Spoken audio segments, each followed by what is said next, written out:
Reportage du côté de Lunéville où existe un appartement dédié aux économies au sein du foyer. Régulièrement, la structure reçoit les écoliers et travaille en collaboration avec les ambassadeurs du tri. C'est à l'occasion d'une de ces journées découvertes que nous avons rencontré Justine, la coordinatrice des lieux, en compagnie de Tristan. Justine et Tristan, bonjour. Bonjour. On est aujourd'hui donc à l'Éco-Appart à Lunéville parce qu'il y a une animation notamment avec les scolaires et la mission locale entre autres. Comment on peut définir l'Éco-Appart ? Du coup, l'Éco-Appart, c'est une association. Alors, l'Éco-Appart, globalement, c'est un appartement pédagogique qu'on fait visiter à tout public pour parler un petit peu, quelles sont les économies d'énergie qu'on peut faire dans les différentes pièces d'un logement, donner des conseils, des astuces afin de faire des économies au niveau des factures et aussi pour une question économie de l'environnement. Alors, ce qui est marrant, c'est que c'est un vrai appart. Oui, c'est un vrai qui est mis en appart. situation dans le quotidien. Voilà. C'est exactement ça, oui. Donc, nous sommes dans un bâtiment de l'OPH qui nous prête gracieusement cet appartement pour qu'on puisse y faire nos animations. Nos bureaux sont ici et c'est notre outil principal en dehors de tout ce qu'on fait d'autre au sein de l'association. Donc, c'est-à-dire que là, je vois au mur, il y a plein de conseils, plein de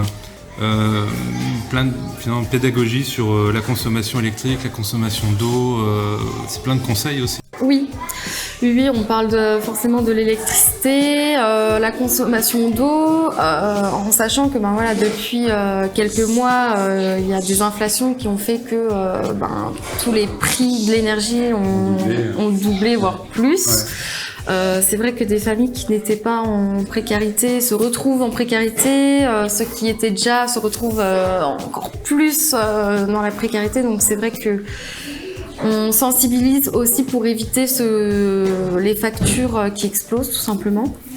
Après c'est vrai que moi-même avant de travailler ici je ne savais pas à quel point je consommais derrière quoi. C'est vrai que on allume un robinet, on ouvre une lumière, on se rend pas compte de l'impact financier et de la quantité qu'il y a derrière quoi. Donc là par exemple il y a des exemples concrets comme le chargeur de téléphone qui nous concerne tous. Oui, alors. Il vaut mieux éviter de laisser brancher tout le temps, par exemple. C'est ça, ouais. Au niveau du chargeur de téléphone, en fait, on a tous la manie de le laisser brancher H24. Sauf que déjà, ça consomme de l'électricité pour rien, puisqu'il n'y a pas de téléphone au bout du fil.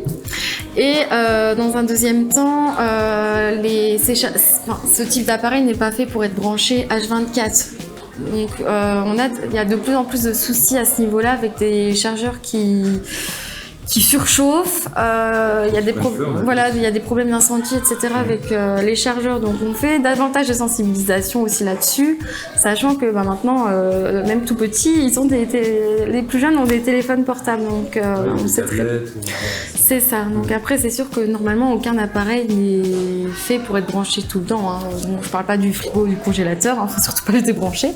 Mais en tout cas, les appareils sont pas faits pour être alimentés en permanence. Il y a des appareils qui sont plus dangereux que d'autres à être alimentés constamment. Et du coup, vous mettez en concurrence la consommation d'une famille gourmande et d'une famille économe. Oui. Ouais, ça nous permet parce que de discuter c'est bien, hein, on peut leur dire de pas laisser la lumière allumée, de pas laisser couler l'eau. On peut le dire, tout le monde le sait, mais au moins on a des exemples concrets sur ce que ça consomme réellement. Et on est du simple au double, hein.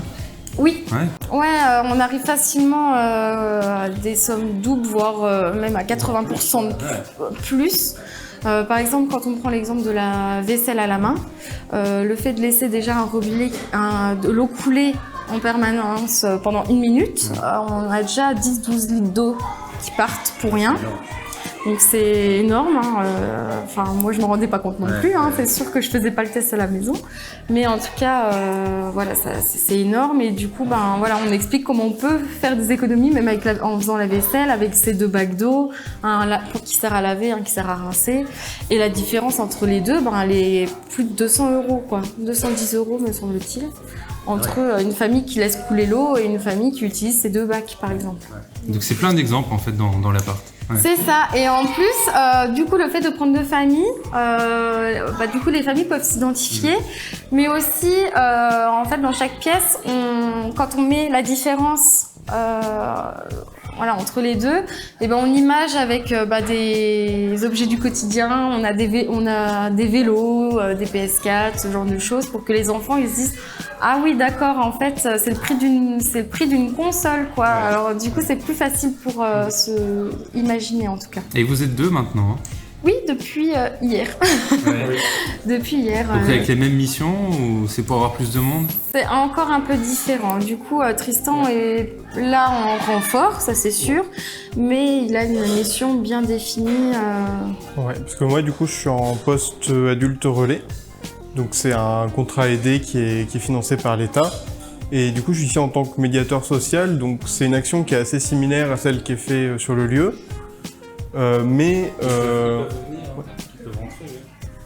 à terme, le but, en fait, ce serait de mener des actions à l'extérieur, dans différents quartiers de la ville, avec des associations, avec des institutions, comme voilà, la C'est-à-dire jusqu'ici, c'est eux qui venaient à l'éco-appart, et là, l'idée, c'est que l'éco-appart, ils se déplacent aussi à l'extérieur. C'est ça. Alors, on le faisait déjà un peu, mais c'est vrai que en étant seule, je pouvais pas me démultiplier, et Tristan, il a quand même la mission, globalement, de travailler avec les quartiers prioritaires de la ville. Donc c'est encore un public assez différent et il doit faire le lien entre nous, notre association et les structures de ces quartiers-là en fait. Des gens qui s'y intéresseraient pas forcément spontanément en tout cas, ou qui ont peut-être pas ces problématiques en tête, mais les amener un peu, sans forcer, mais évidemment...